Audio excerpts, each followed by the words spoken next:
So the Rebbe said as follows: in each of our lives, our broken matzah breaks into two pieces. One part is Helach Ma'anya. It's the part that represents our poverty, our brokenness. For some of us, it's the abuse, it's the grief, it's the childhood years that have been lost, it's the youthfulness that has been taken from us. It's all of the pain and agony that each and every one of you had to deal with in your own way.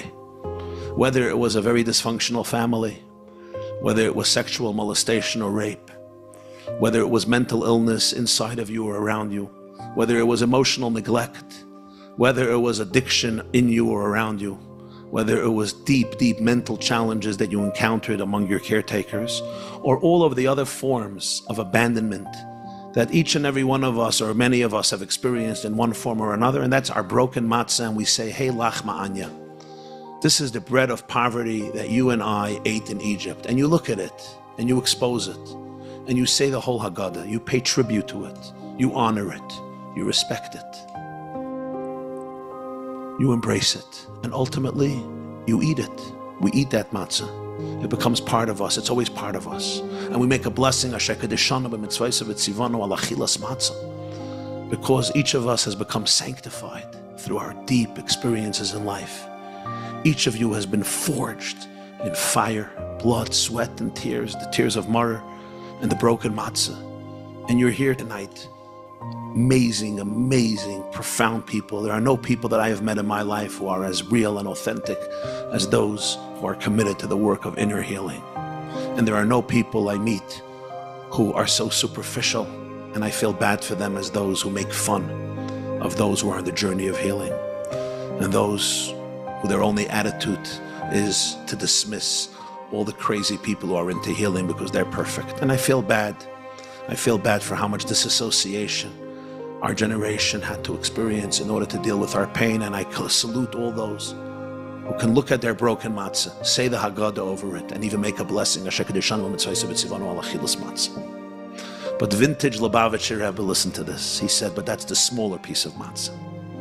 The larger piece of matzah may be hidden away. It may be hidden in your pillows. It may be hidden under napkins or in matzah bags. It may be in a drawer somewhere in a bookcase. Your child may have stolen it and put it away in a way that you can't find it. He says that's your matzah of redemption. That's the Afikaiman matzah that represents the Karban Pesach. It's the matzah that prepares us for the redemption. And in life, he said, you have to know that your larger matzah is your matzah of redemption. Your smaller matzah is the matzah of your pain. Each and every one of us needs to know, never ever think for a moment that the pain in your life is larger than the beauty in your life.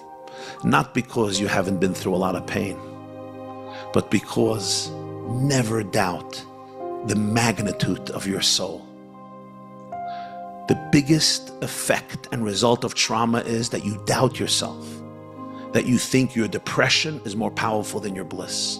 You think that your ego, your insecurity, your fear, your mediocrity is what occupies the most space in your brain. Maybe, but that's the trauma voice. The real thing is, your redemptive power, your healing power, your beauty, your holiness is infinite. I want to tell you something. And I say this from a very deep place in my heart, and I hope you'll hear it the way I'm saying it. And that is, with all the pain you or I or anybody has experienced in life, with all the abuse, with all the agony, it's true, and you need to pay tribute to it.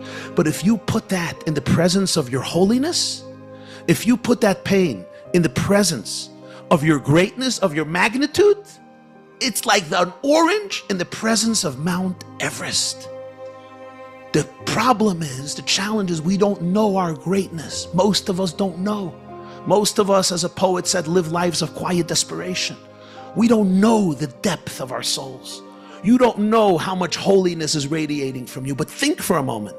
Could you even compare a chelik elekami mal mamish, a piece of God himself, to the painful, abusive messages that I tell myself about how stupid I am, or how nerdy I am, or what a loser I am, or how ugly I am, or what a layutzlachnik I am, or what a nerd I am?